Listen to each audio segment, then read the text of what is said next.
उड़ीसा में एक रिटायर्ड अधिकारी ने इस साल नीट की परीक्षा पास कर MBBS की पढ़ाई शुरू की है।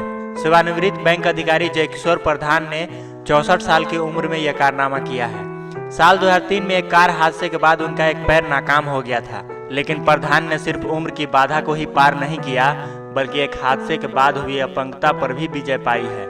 पैर में लगे स्प्रिंग की मदद से वो चल तो सकते हैं, लेकिन आसानी से नहीं। जयकिशोर जी के डॉक्टर बनने की चाह उनके मन में बचपन से ही था। साल 1974-75 में 12वीं पास करने के बाद उन्होंने मेडिकल की परीक्षा दी थी, लेकिन कामयाबी नहीं मिली थी।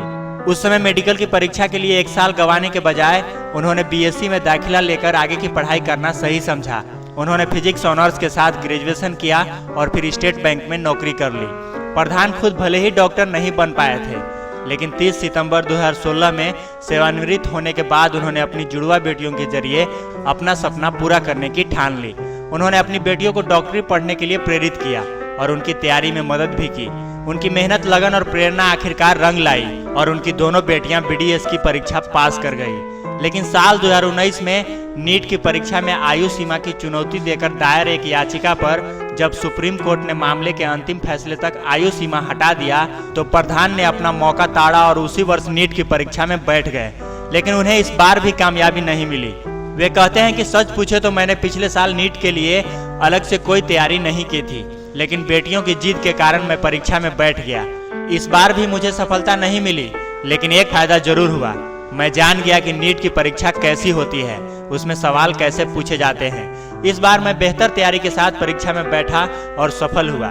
प्रधान ने सितंबर में नीट की परीक्षा दी और दिसंबर में उनका रिजल्ट आया, लेकिन इस दौरान उनके परिवार में एक और हादसा हो गया, जिसने उन्हें झकझोर कर रख दिया। पिछले नवंबर में एक दुर्घटना में उनकी जुड़वा बेटियों में से बड़ी बेटी की मौत हो गई। वो कहते हैं कि मुझे MBBS की पढ़ाई करने के लिए उसी ने सबसे ज्यादा प्रेरित किया था। आज वह जिंदा होती तो वही सबसे ज्यादा खुश होती, लेकिन यह मेरा दुर्भाग्य है कि परिणाम आने से पहले ही वह चल बसी। ये कहते हुए प्रधान भावुक हो उठते हैं और उनकी आवाज में उनकी पीड़ा साफ झलकती है। डॉक्टरी की पढ़ाई खत्म करने के बाद क्या वे दूसरे डॉक्टरों की तरह प्रैक्टिस करेंगे? इस पर प्रधान का कहना है कि इसे पेशा बनाने की मंशा लेकर मैं परीक्षा में नहीं बैठा था। बैंक की नौकरी के साथ मेरे पेशेवर जीवन समाप्त हो चुका है। डॉक्टरी से रोजी रोटी कमाने का मेरा कोई इरादा नहीं है। मुझे जो पेंशन मिलता है उससे ही मेरा गुजारा हो जाता है। मैंने डॉक्टर बनना सिर्फ इसलिए चाहा कि अपने इलाके में उन गरीबों की मदद कर सकूं जिनके पास इलाज के पैसे नहीं होते। अगर मैं ऐसा कर पाऊं तो अपने आप को भाग्यशाली समझूंगा। दोस्तों, मन में चाह हो तो आपको कोई भी बड़ा लक्ष्य हासिल करने में कोई परेशानी नहीं होगी।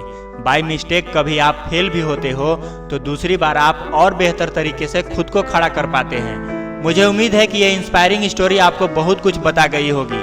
दोस्तों, अगर आपको ये वीडियो पसंद आया हो तो इसे लाइक करें और चैनल को सब्सक्राइब करते जाएं। देखते रहें ATM मोटिवेशन। बाय बाय, जय हिंद।